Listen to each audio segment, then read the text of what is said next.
Hey everybody, my name is Chris Browne and I'm here at our treatment center of the month, People, Places, and Dreams. And I'm here with the Executive Director of the program, Nafisah Alim. Did I pronounce that right? I'm bad with names. Nafisah Alim. Nafisah Alim. I'm sorry about that. So tell everybody who you are and what's going on here. Hi, yes, I'm Nafisah Alim. I'm Executive Director for People, Places, and Dreams. We're really excited to be highlighted. Thank you, Chris. You're welcome. We really support My Recovery Day, and we're excited about the jam in November. We are a peer support led substance use and mental health outpatient treatment. We also have peer support trainings and recovery housing. We have beautiful environmental spaces that lend for recovery. We want people to have environmental change, so we do that in our offices and we do that in our recovery spaces. And we have really good outcomes, and we're really excited about the direction our program is going. What we love is our peer support. It's diverse and inclusive. We were the first in Ohio to hire a transgender peer supporter. We, through COVID, had peer support trainings going on. One of the first in Ohio to do LGBTQ. We had targeted and specialized minority trainings and populations. So we're excited about the diversity, inclusiveness of PPD. We're excited about the direction that we're going here in Columbus and Cleveland and Warren, and as we grow across Ohio.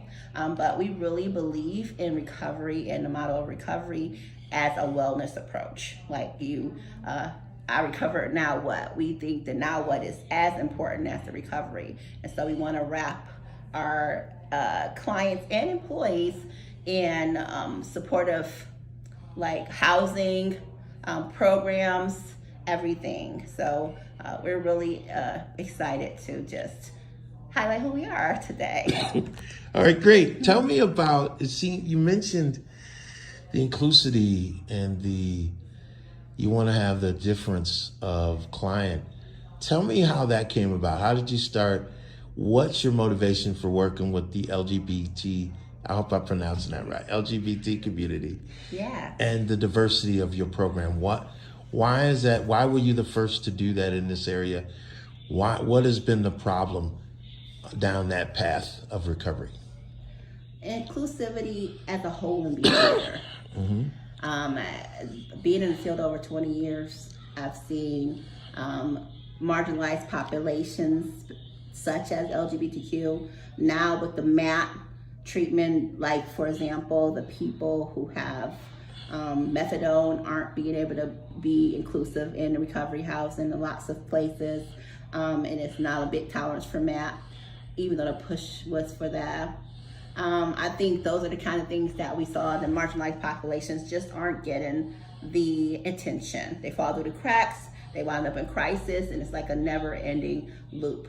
So the motivation is to have programs specifically for marginalized populations, minorities, Hispanics, and just populations that that are harder to place and harder to serve.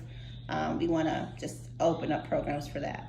My motivation personally as the executive director is my mother was one of those populations.